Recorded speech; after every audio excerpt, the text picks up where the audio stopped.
Bienvenidos nuevamente, hermanos, a través de este estudio que comenzamos en el primer video, donde analizamos si Dios era o estaba conformado por tres personas, a la luz de las Escrituras.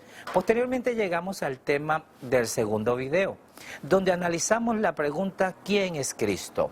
Y acá nos encontramos en este último tema, donde analizaremos la doctrina del Espíritu Santo. Para esto hemos dividido este tema en tres partes. En la primera parte conoceremos una de las características que nos revela a un Dios personal. El segundo aspecto a tratar será cómo la Biblia muestra el Espíritu de Dios. Y en el último punto vamos a exponer la importancia de este tema para el pueblo de Dios hoy en día. Bien, para nuestro estudio vamos a comenzar en el análisis valorando un material evangelístico muy usado en la obra misionera, en manera particular dentro del seno de la Iglesia Adventista del Séptimo Día. El nombre de este material es La Fe de Jesús. La primera lección de la Fe de Jesús, la cual se titula Lo que la Biblia enseña acerca de Dios. En el primer video de esta serie dedicamos tiempo al análisis del tema de la primera y tercera pregunta de esta lección, al igual que valoramos los pasajes bíblicos proporcionados en cada una. En este video vamos a estudiar más a fondo la segunda pregunta, que plantea cuál es la naturaleza de Dios. Para dar respuesta a esta pregunta, este material cita a Juan 4:24, que nos dice lo siguiente: Dios es espíritu, y los que le adoran en espíritu y en verdad es necesario que lo adoren. ¿Cómo debemos interpretar la expresión Dios es espíritu? Para poder entender la idea contenida en este texto, tomaremos como referencia los comentarios bíblicos usados muy frecuentemente por los pioneros, a saber, los comentarios de Adam Clarke y Albert Barnes, quienes eran muy famosos dentro del mundo religioso de su época.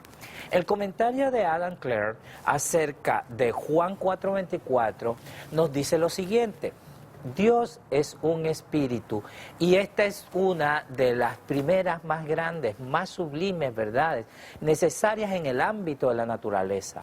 Hay un Dios, la causa de todas las cosas, la fuente de toda perfección, sin partes o dimensiones, pues es eterno, llenando los cielos y la tierra, inundando y gobernando, sosteniendo todas las cosas, pues es un espíritu infinito. De igual manera, Albert Barnes comenta: Dios es un espíritu. Esta es la segunda razón por qué los hombres lo adoran en espíritu y verdad.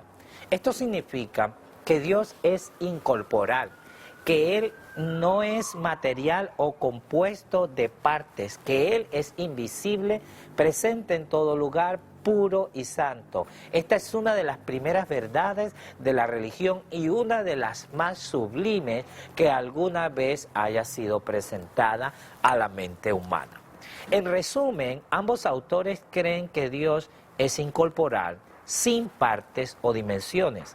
En otras palabras, Dios no tiene cuerpo o forma. Dios inunda o está presente en todo lugar porque es un espíritu. Según ellos, este concepto de Dios es una de las más grandes y sublimes verdades de la religión cristiana. Notemos que hay una gran similitud de ideas en estos comentaristas, no solamente en lo dicho, sino aún en el valor que ellos le atribuyen al concepto de que Dios no tiene cuerpo, lo cual resulta ser resaltante y característico. Pero estos teólogos no son los únicos que sostenían estas ideas, sino que veremos que tales conceptos son sostenidos por gran parte del cristianismo moderno. Comparemos ahora estas declaraciones con distintos comentarios de diversos grupos cristianos. El primero de ellos es el de un ministerio católico cuya página de internet es catholic.com. Este artículo que citamos a continuación se caracteriza por haber recibido reconocimiento por parte de la diócesis de San Diego, California. Esto por considerarlo el artículo libre de cualquier error respecto a doctrina o aspectos morales. Este escrito está titulado Dios no tiene cuerpo y nos dice lo siguiente: hay una gran diferencia entre ser un espíritu y tener un espíritu. Jesús dijo que el Padre es un espíritu, no que el Padre tiene un espíritu. Esto significa que Él carece totalmente de un cuerpo. Los padres de iglesia, por supuesto, acordaban y fuertemente declararon el hecho de que Dios es incambiable, un espíritu inmaterial que tiene una enteramente simple, incompuesta naturaleza, es decir, una naturaleza que no contiene partes, como todos los cuerpos se extienden a través del espacio y por lo tanto pueden ser divididos en partes. Es claro que Dios no puede tener un cuerpo. Si comparamos este artículo con los comentarios de Albert Barnes y Adam Clare, encontramos que reflejan con exactitud la misma interpretación sobre este tema acerca de Dios. Estas ideas expresadas por ellos tienen una relación directa con la Confesión de Fe de Westminster, la cual es popularmente conocida como la fe de la Reforma Protestante y que hoy día expresa su credo cristiano tanto presbiterianos como otros grupos cristianos. Leamos esa declaración. Solo hay un Dios vivo y verdadero, quien es infinito en su ser y perfección.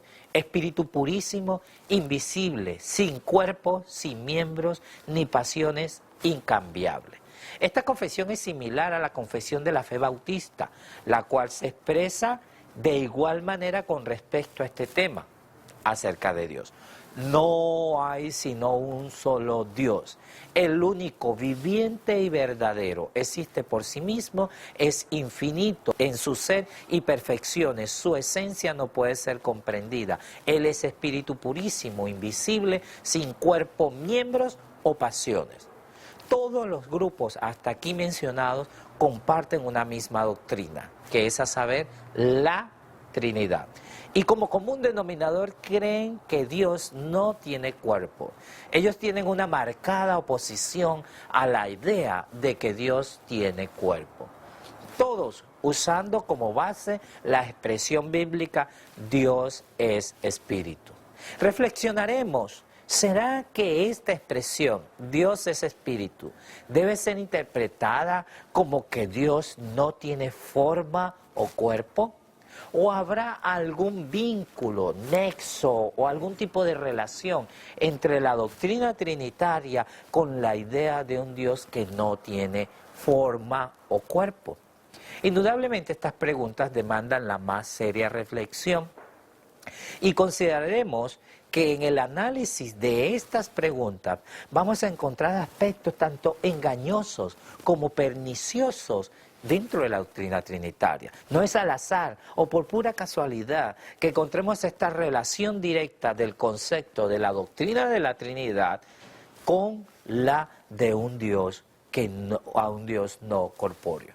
También es interesante notar que la Iglesia Adventista no ha establecido dentro de su declaración oficial de fe una posición definitiva, ya sea pro o en contra acerca de este tema, si Dios tiene o no tiene cuerpo. Esto porque una gran parte de la membresía adventista, a pesar de identificarse como trinitarios, han retenido parte de la enseñanza histórica que establece que Dios tiene cuerpo. Como resultado, muchos dentro del adventismo sostienen que cada miembro de la deidad tiene cuerpo o forma, por lo menos en lo que concierne al Padre y al Hijo. Es por esto que es común dentro de este grupo de adventistas referirse a la unión del Padre, Hijo y Espíritu Santo como un Dios en tres seres. Esta forma de pensar nace en gran manera del deseo de armonizar conceptos no trinitarios de la hermana White, cómo es la enseñanza que Dios tiene cuerpo, con citas que parecieran dar apoyo a un concepto trinitario. El resultado de esta amalgamación es la creencia de que Dios es tres seres, la cual es una enseñanza que ni es bíblica ni tampoco trinitaria. La doctrina de la Trinidad establece que la unión del Padre, el Hijo y el Espíritu Santo conforman a un ser, no a tres seres. El conflicto de esto plantea es que el hacer a Dios un ser divisible, dándole forma o cuerpo, en este caso en particular haciendo de Dios tres seres, se conoce como triteísmo, una doctrina similar pero distinta a la Trinidad. La doctrina de la Trinidad evita hacer esta división al establecer que Dios tiene una enteramente simple naturaleza, sin partes, cuerpos o dimensiones. Pero esto resulta ser un tema muy delicado, pues la realidad es que muchos de estos creyentes no están conscientes de dicha distinción y que son trinitarios de nombre o en nombre solamente nominales. Cabe mencionar también aquí que el enfoque de esta serie es el de analizar la doctrina de la Trinidad a la luz de la Biblia. No obstante, si le interesa el tema del triteísmo dentro del adventismo, le invitamos a que revise otros de nuestros materiales donde analizaremos este tema y varias citas de Elena G. de White utilizadas para sostener que Dios es tres seres. En fin, el problema de no haber establecido una posición oficial sobre este punto ha creado como consecuencia o ha traído como consecuencia un ambiente perfecto para que muchos teólogos se sientan en plena libertad de expresar sus propias ideas, particulares ideas, independientemente de la validez bíblica que tales ideas puedan tener. Uno de ellos fue el pastor Samuel Bacchiocchi, quien fue profesor de teología en la Universidad de Andrews por más de 2 décadas. El pastor Bacchiocchi, en el segundo capítulo de su libro Inmortalidad o Resurrección, escribió lo siguiente: se han hecho intentos elaborados para definir qué era la imagen de Dios a la cual el hombre fue creado. Algunos contienden que era resemblanza física entre Dios y el hombre. El problema con este punto de vista es que presupone que Dios tiene una naturaleza corporal similar a los de los seres humanos. Esta idea es desacreditada por la declaración de Cristo que nos dice Dios es espíritu, Juan 4:24, que sugiere que Él no está sujeto al espacio o a la materia como lo estamos nosotros. En nuestro punto de vista, la imagen de Dios no está asociada al hombre como varón y hembra o a una alma inmortal dada a la especie, sino a la capacidad de la humanidad en ser y poder hacer en un nivel finito lo que Dios es y hace en un nivel infinito. El punto que queremos resaltar acá es cómo debemos de entender la idea que fuimos creados a imagen de Dios. Pensemos, ¿esta imagen es semejanza solamente en cuanto a aspectos morales? ¿O esta expresión a imagen de Dios implica semejanza tanto moral como física? Todo esto de manera particular, porque al contextualizar la cita del pastor Bacchiocchi, vemos una gran similitud con las declaraciones de los autores que citamos anteriormente. Tanto protestantes como católicos sostienen en manera tajante que Dios no posee cuerpo, dimensiones o forma, solo basados en una interpretación que hacen de Juan 4:24. Además establecen que su interpretación y comentarios sin una base bíblica sólida y correcta.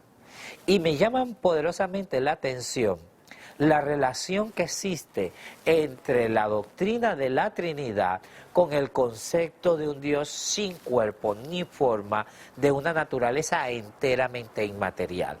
Este es un punto importante dentro de este estudio y por ello me detendré para mencionarlo. El punto aquí es que para el trinitario no es fácil resolver el dilema de concebir a un Dios compuesto de 3 personas distintas, compartiendo un mismo cuerpo.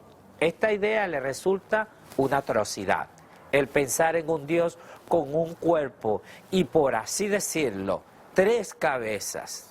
Por consiguiente, para hacer una doctrina trinitaria más aceptable, se hace imprescindible que este Dios sea de naturaleza incorpórea, sin forma, sin dimensiones, o de una naturaleza enteramente simple. Ahora, refiriéndonos en manera particular al núcleo adventista, debemos plantearnos la siguiente pregunta: ¿qué trascendencia tendrá el creer que Dios tiene cuerpo? Como adventista de séptimo día, ¿te has preguntado si el Dios que adoras tiene forma o cuerpo? Esta es la pregunta que debes o debemos analizar. Usando la Biblia como única revelación, ¿cómo crees que Dios se ha revelado a sus hijos? ¿Será importante la concepción de un Dios con cuerpo o la de un Dios sin cuerpo? Es decir, un Dios con una naturaleza enteramente simple, sin forma o dimensiones. Jaime White nos da una nota aclaratoria en cuanto a este punto al comentarnos lo siguiente. El hombre fue hecho en la imagen de Dios. Y dijo Dios, hagamos al hombre a nuestra imagen, conforme a nuestra semejanza. Y creó Dios al hombre a su imagen. A imagen de Dios lo creó. Génesis 1, 26, 27. Aquellos que niegan la personalidad de Dios dicen que aquí imagen no significa forma física, sino imagen moral. ¿Quién es Dios? Él es material, inteligencia organizada, poseyendo ambos cuerpo y partes. El hombre fue hecho en su imagen. Estas dos últimas declaraciones resaltan claramente el contraste que existe entre estas dos concepciones teológicas de la Iglesia. Una de estas concepciones es la de los pioneros, representada por Jaime White, y otro pensamiento representa una porción de los adventistas modernos, expuesta por el pastor Bakioki. Estos últimos sostienen que Dios no tiene cuerpo. Y hermano que me escuchas, este último grupo interpreta la expresión bíblica a imagen de Dios lo creó como si se estuviera refiriendo solamente a una imagen moral, a una semejanza únicamente en carácter. Por el contrario, encontramos la posición de los pioneros, quienes creían que Dios es un ser corpóreo, porque interpretaban que el hombre no solamente compartía una semejanza moral, sino que también posee una semejanza física. Y algo muy importante y digno de resaltar es que los pioneros creyeron todo esto que hemos mencionado, a pesar de las enseñanzas que reinaban en el mundo cristiano de su época. Esto es muy importante, volverlo a mencionar, es a saber el hecho de que ellos, a pesar de que habían salido de iglesias trinitarias, iglesias que creían en un Dios no corpóreo, un Dios trinitario, ya al formar el movimiento adventista desecharon estos conceptos acerca de Dios.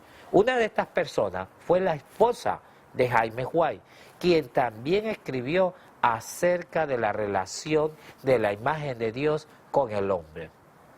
Al principio, el hombre fue creado a la semejanza de Dios, no solo en carácter, sino también en lo que se refiere a la forma y a la fisonomía. El hombre había de llevar la imagen de Dios tanto en la semejanza exterior como en el carácter. Estas citas nos muestran el paralelismo exacto entre el Dios creador y sus criaturas. Estas citas revelan claramente que al Dios crear al hombre le otorga una naturaleza tanto física como una naturaleza de semejanza moral. Y este punto nos revela que en el seno de las creencias de los pioneros había un rechazo categórico a la concepción básica del trinitarismo, que es a saber que Dios no tiene cuerpo, que es un ser no corpóreo. La pregunta clave aquí es, ¿por qué estos hombres de Dios rechazaron un concepto doctrinal tan cardinal, tan popular en aquellos tiempos? ¿Cómo es que Dios no tiene cuerpo? El cual era promulgado y defendido por la cristiandad de aquella época. Y sobre todo ellos que venían o vinieron de estas mismas iglesias, consideraron ellos necesario rechazar estas concepciones doctrinales de un Dios no corpóreo. ¿Por qué fue tan relevante este punto dentro de la teología que ellos profesaron? Anteriormente vimos en los credos de numerosas organizaciones religiosas dichos credos que estaban en común acuerdo con la idea de un Dios que no tiene cuerpo. Y vimos también que esta idea ha tenido una amplia aceptación popular dentro de las filas del adventismo moderno. que todos estos credos en común acuerdo afirman que la declaración de Juan 4:24, Dios es espíritu, constituye una evidencia inequívoca para sostener la idea de que Dios no tiene cuerpo. Pero lo que ellos parecen ignorar es lo que nos revela el relato de la experiencia de Nicodemo. En dicho relato encontramos una gran verdad que los pioneros descubrieron y que es importante que la retomemos hoy en día. En el capítulo 3 del libro de San Juan, que leemos la siguiente parte bíblica. Respondió Jesús, de cierto te digo, que el que no naciere de agua y del Espíritu no puede entrar en el reino de Dios. Lo que es nacido de la carne, carne es, y lo que es nacido del Espíritu, Espíritu es. El mismo Cristo que dijo, Dios es Espíritu, también está declarando, lo que es nacido del Espíritu, Espíritu es. En este relato de Nicodemo encontramos que Cristo establece que el creyente al ser nacido del Espíritu, Espíritu es. Pero no por ello debemos creer o interpretar que el creyente al ser espíritu ya no tiene cuerpo, o negar que posee partes, o negar que tiene dimensiones, o hasta llegar, en base a la interpretación del pasaje, pensar que por ser el creyente espíritu es una esencia esparcida por todas partes. Todas estas consideraciones serían ciertas si utilizáramos el mismo método interpretativo usado para Juan 4:24. Por lo tanto, concluir que Dios no tiene cuerpo, partes o dimensiones basado solamente en la expresión Dios es espíritu es una interpretación incoherente, sino es una mera suposición, la cual es acomodadiza y de carácter altamente especulativo. Y este punto ilustra la reflexión que hemos venido haciendo en esta serie de videos, que es a saber que nuestra fe no debe estar basada en suposiciones, conjeturas o especulaciones, sino en el testimonio que Dios ha dado de sí mismo a través de las Sagradas Escrituras. Y veremos que el testimonio de las Escrituras nos revelan enfáticamente a un Dios corpóreo, a un Dios que tiene forma, a un Dios personal, a un Dios con dimensiones. Para esto vamos a leer los siguientes pasajes bíblicos. Y subieron Moisés y Aarón, Nadab y Abiú, y 70 de los ancianos de Israel, y vieron al Dios de Israel, y había debajo de sus pies como un embaldosado de zafiro, semejante al cielo, cuando está sereno. ¿Cómo puede tener Dios pies si no es un ser corpóreo? Si Él no tiene cuerpo o partes. Es en uno de los credos que citamos nos dice, los padres de iglesia por supuesto acordaban y fuertemente declararon el hecho de que Dios es incambiable, un espíritu inmaterial que tiene una enteramente simple, incompuesta naturaleza, es decir, una naturaleza que no contiene partes. Es claro que Dios no puede tener un cuerpo, pero notemos la gran diferencia en este comentario católico con los demás diversos credos cristianos, al ser comparado con lo que acabamos de leer en la Biblia, donde encontramos a Moisés junto con otros líderes de Israel contemplando a un Dios corpóreo, el cual es poseedor de partes y dimensiones.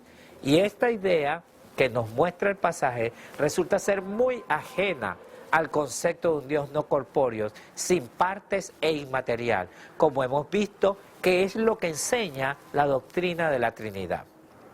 En Éxodo 33, 18, hallamos a Moisés pidiéndole a Dios que le muestre su gloria. Dijo más, no podrás ver mi rostro, porque no me verá hombre y vivirá. Y dijo aún Jehová, he aquí lugar junto a mí, y tú estarás sobre la peña. Y será que cuando pasare mi gloria, yo te pondré en una hendidura de la peña, y te cubriré con mi mano hasta que haya pasado. Después apartaré mi mano, y verás mi espalda, mas no se verá mi rostro. Sinceramente, estos pasajes, bajo la interpretación del concepto trinitario de un Dios no corpóreo, sencillamente no tendrían sentido. Y te voy a explicar por qué.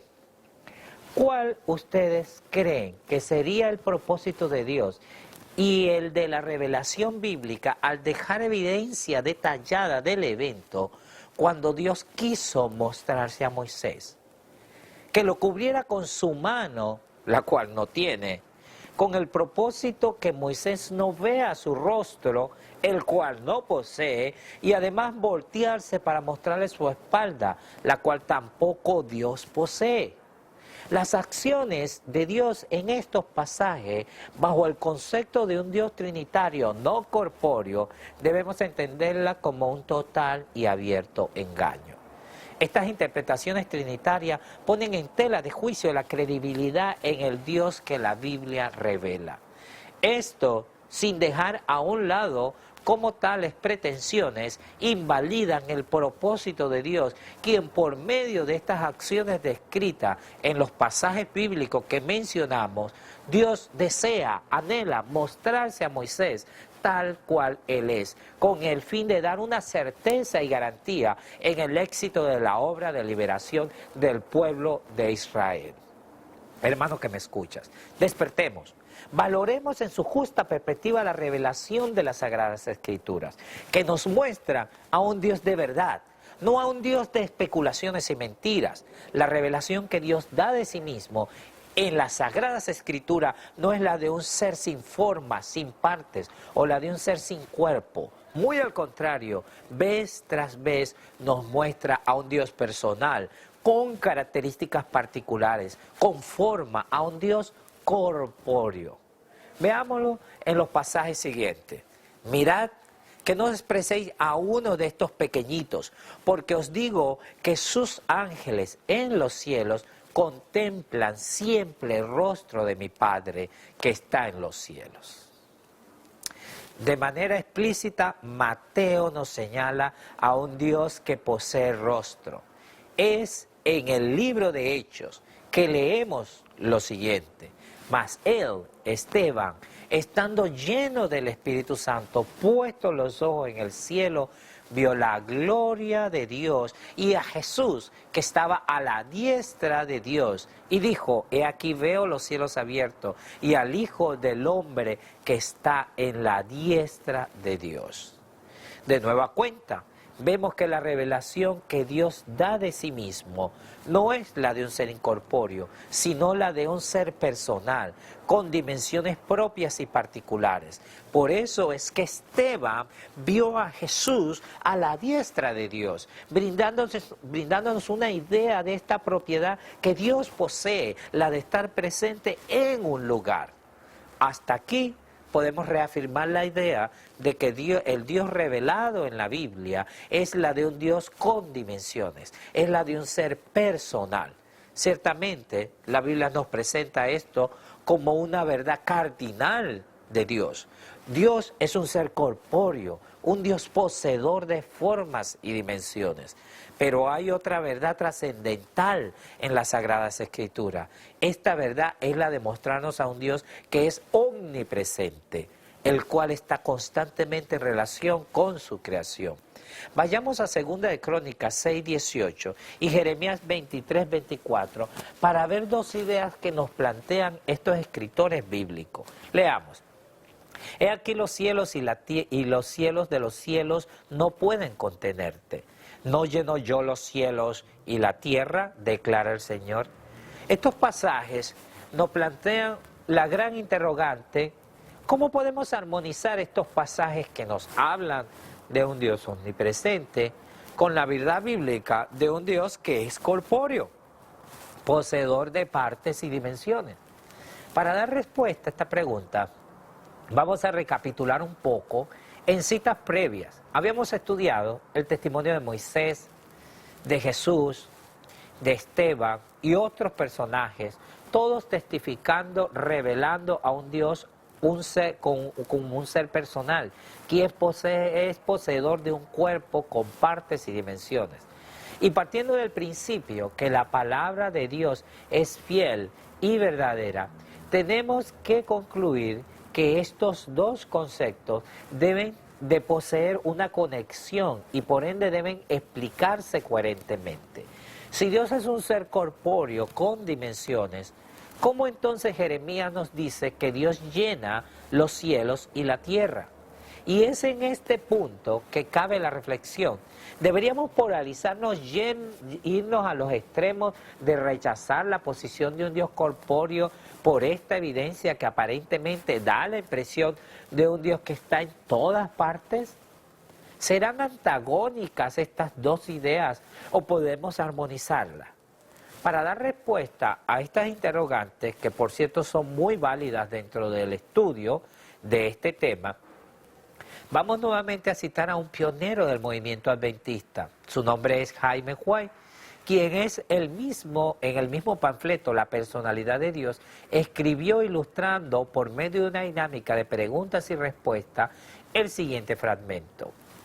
Objeción: Dios está en todas partes. Prueba Salmo 139, 1 al 8. Él está presente tanto en todo lugar como en cualquier otro.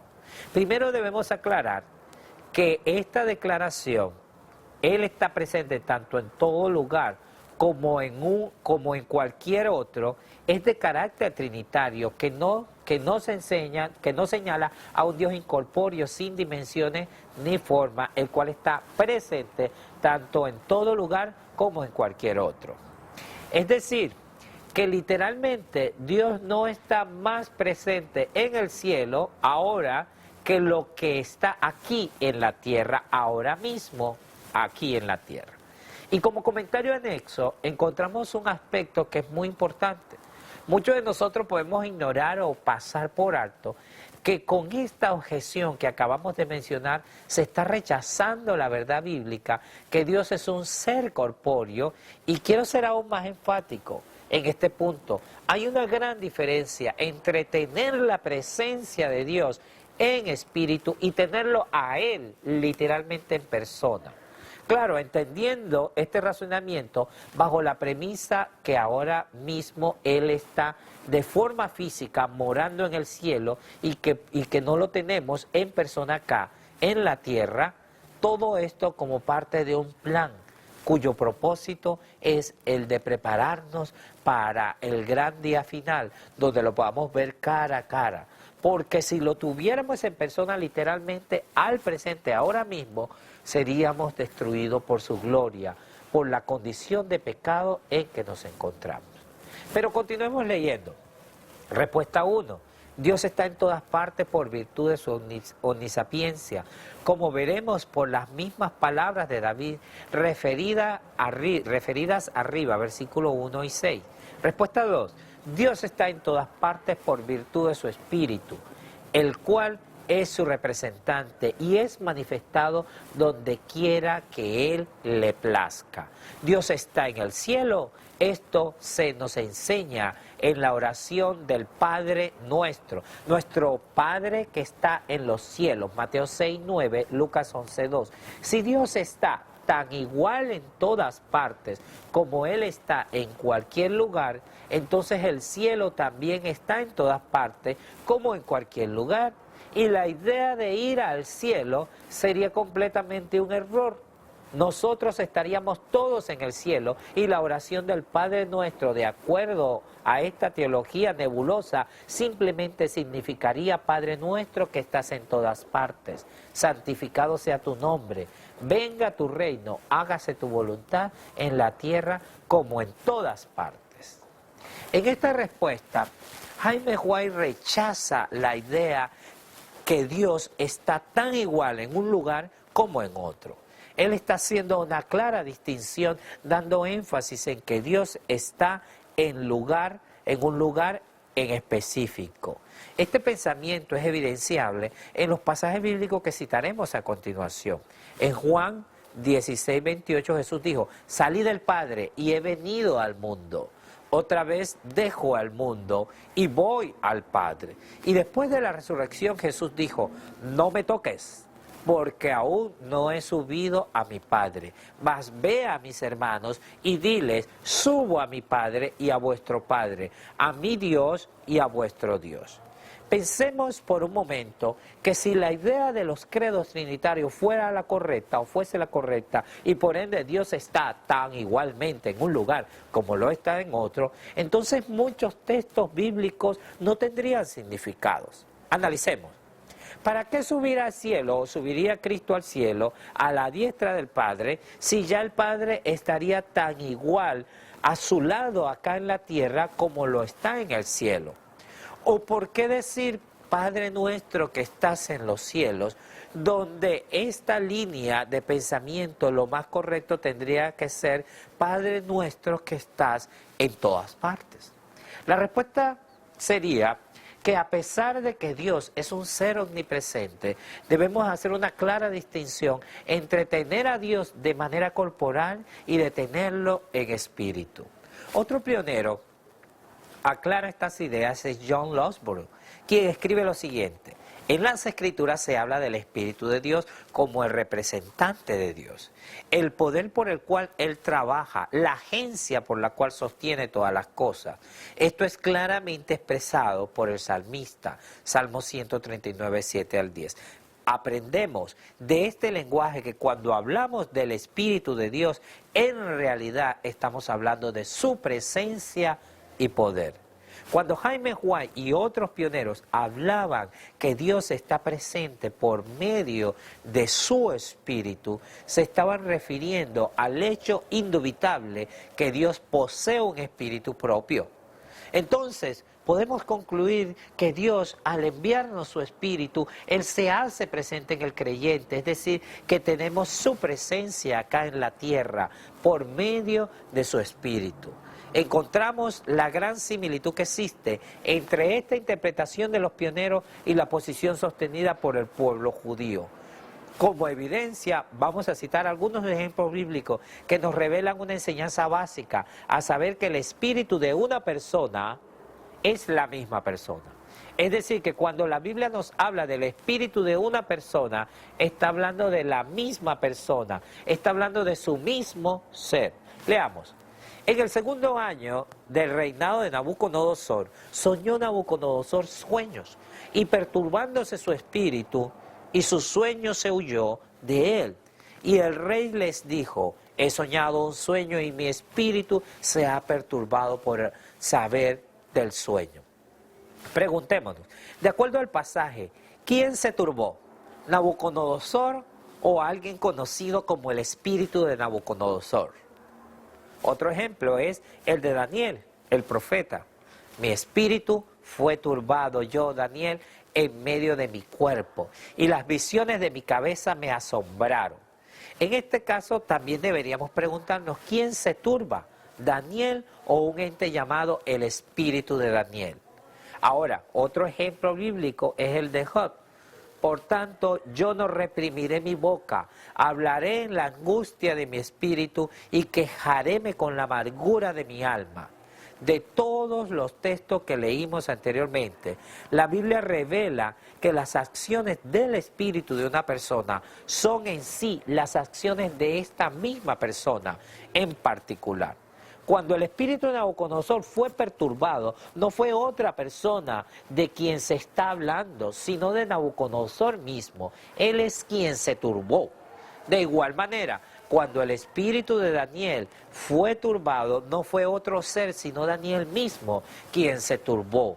Cuando en el relato de Job se lo describe como la angustia de mi espíritu, encontramos al espíritu de Job angustiado. No, Job no estaba hablando de la angustia de otro ser o individuo conocido como el espíritu de Job, sino que está hablando de la angustia de su propia persona, de su propio ser. Por lo tanto, debe quedar bien claro que en la Biblia las acciones del espíritu de una persona son en sí las acciones de esa persona en particular. Para reafirmar esto que acabamos de ver, valoremos el ejemplo de Jesús. Entonces Jesús, clamando a gran voz, dijo: Padre, en tus manos encomiendo mi espíritu. Y habiendo dicho esto, expiró. Cuando Jesús encomendó su espíritu en las manos del Padre, ¿usted cree, mi hermano, que deberíamos pensar que Jesús se refería a otra persona, la cual él llama mi espíritu? La respuesta es un tajante no. Él se estaba refiriendo a sí mismo, a su propia persona, a su propio ser. Estaba clamando al Padre y con ese clamor ponía todo su ser en las manos del Padre. Era un momento agónico donde él se encomendaba a Dios. Hasta aquí podemos concluir que cuando la Biblia habla del espíritu de una persona en particular, está hablando de la misma persona, de ese ser, de ese individuo. Otras fuentes bíblicas que ustedes pueden corroborar esta enseñanza la encontramos en Lucas 8:55, Santiago 2:26, Salmo 104:26. Aparte de mostrarnos la Biblia que el espíritu de una persona es la persona misma, en los evangelios encontramos enseñanzas centrales que nos relacionan que el espíritu del hombre es capaz de experimentar sufrimiento, tristeza. Uno de esos ejemplos es Marcos 8:11 al 12. Y vieron los fariseos y comenzaron a altercar con él, pidiéndole señal del cielo, tentándole, y gimiendo en su espíritu dice: ¿por qué pide señal esta generación?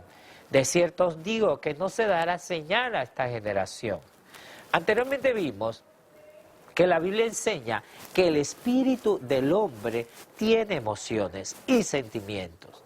Este pasaje nos muestra una nueva esfera o faceta de lo que abarca el espíritu del hombre. La Biblia es muy amplia al mostrarnos otras características que posee el espíritu del hombre. Una de ellas, es a saber, son sus pensamientos. Esta área que algunos denominan como parte cognitiva del ser humano. Veamos esto en los siguientes pasajes. Acordame de mis canciones de noche, meditaba con mi corazón y mi espíritu inquiría: ¿desechará el Señor para siempre y no volverá más a amar? ¿Ha olvidado Dios el tener misericordia? ¿Ha encerrado con ira sus piedades? Selah. Y conociendo luego Jesús en su espíritu que pensaban así dentro de sí mismo, les dijo: ¿por qué pensáis estas cosas en vuestros corazones?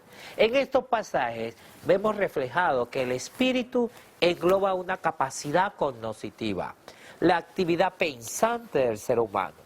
Lo que acabamos de mencionar constituye un punto importante dentro del pensamiento adventista de los pioneros, ya que ellos concebían el espíritu del hombre como la esencia del hombre mismo, es a saber, su carácter. Está presente que ese ser que se santifica es la que será transformada al final de los tiempos. Elena G. de Juárez lo comentó muy acertadamente este punto cuando escribió en el libro de Maranatha, en la página 299, lo siguiente: nuestra identidad personal es preservada en la resurrección. Si bien no saldrá de la tumba las mismas partículas de materia, la obra asombrosa de Dios es misterio para el hombre. El espíritu, el carácter del hombre retorna a Dios donde se lo preserva. En la resurrección, cada hombre tendrá su propio carácter. A su debido tiempo, Dios llamará a los muertos dándole otra vez el aliento de vida y ordenará a los huesos secos que vivan. Y surgirá la misma forma, pero libre de enfermedad y todo defecto. Volverá a vivir llevando sus mismos rasgos individuales, de tal manera que los amigos se reconocerán. No hay ley de Dios en la naturaleza que indique que el Señor va a volver a reunir las mismas partículas de materia que compusieron el cuerpo antes de la muerte.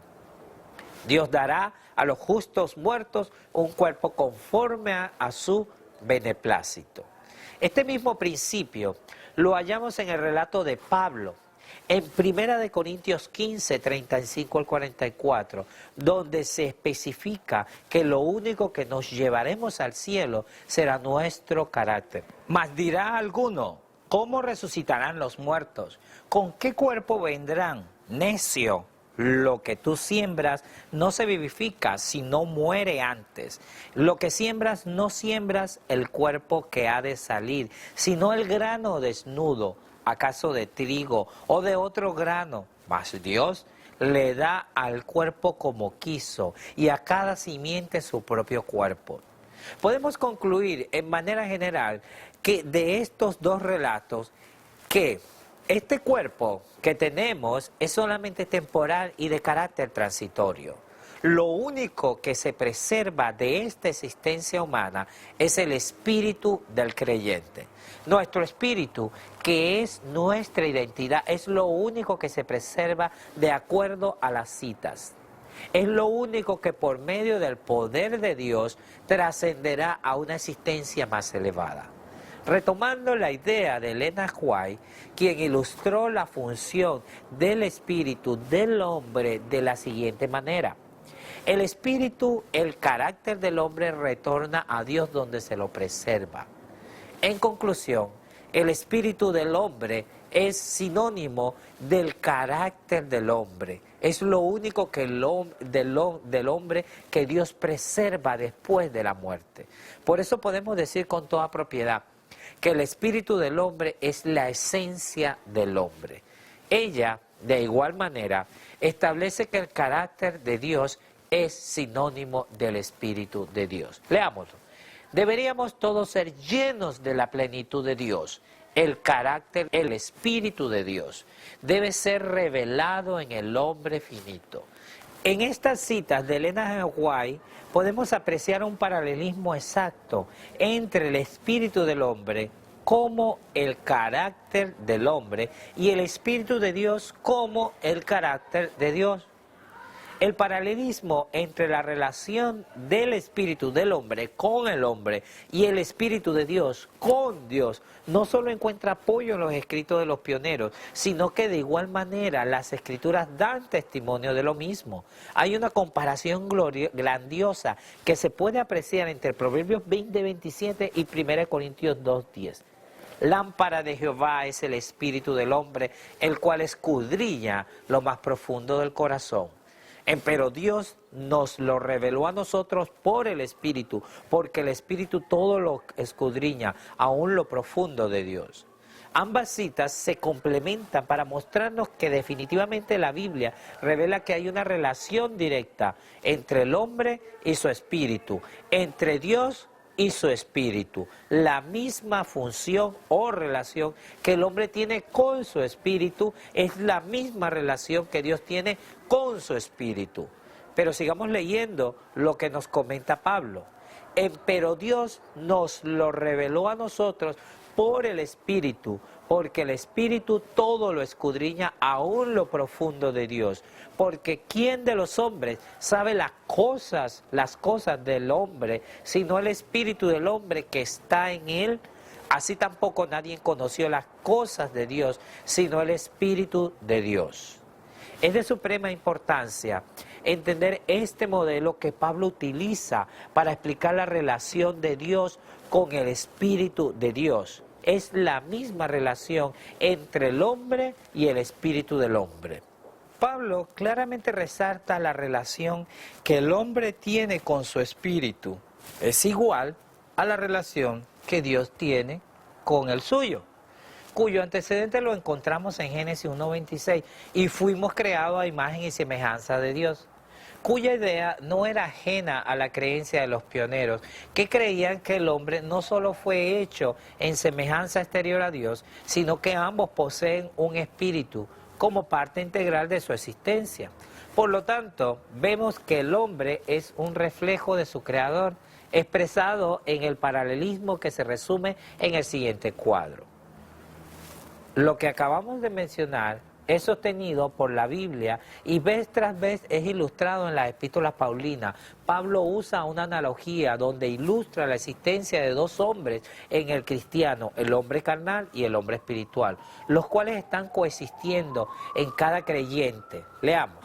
Por tanto, no desfallezcamos ante bien, aunque nuestro hombre exterior va decayendo, sin embargo nuestro hombre interior se renueva de día en día. Preguntémosle al texto, ¿quién será el hombre exterior? Nuestro propio cuerpo. ¿Y quién será el hombre interior? Nuestro espíritu, el cual engloba nuestros pensamientos, nuestros sentimientos, nuestro carácter. Es nuestro espíritu que también juega un papel esencial en el desarrollo de nuestra vida espiritual. Esto porque nuestro espíritu es el centro de nuestra experiencia tanto salvífica como religiosa. Pablo lo aclara en la siguiente manera: porque testigo me es Dios al cual sirvo en mi espíritu, en el evangelio de su Hijo, que sin cesar me acuerdo de vosotros, siempre en mis oraciones. Es en esta carta a Romanos que Pablo hace una revelación gloriosa, porque según el hombre interior me deleito en la ley de Dios, mas veo otra ley en mis miembros que se revela contra la ley de mi espíritu y que me lleva cautivo a la ley del pecado que está en mis miembros. Miserable hombre de mí, ¿quién me librará de este cuerpo de muerte? Gracias doy a Dios por Jesucristo, Señor nuestro. Así que yo mismo con la mente sirvo a la ley de Dios, mas con la carne a la ley del pecado. Para hacer más claro este principio paulino, relacionemos otras cartas de Pablo como es Romanos 7:22 con Romanos 7:25. Romanos 7:22, Romanos 7:25, sus miembros es igual a su cuerpo, lo cual es igual a su carne. Esto valora la igualdad entre estos tres elementos, que de acuerdo a Pablo es el hombre exterior.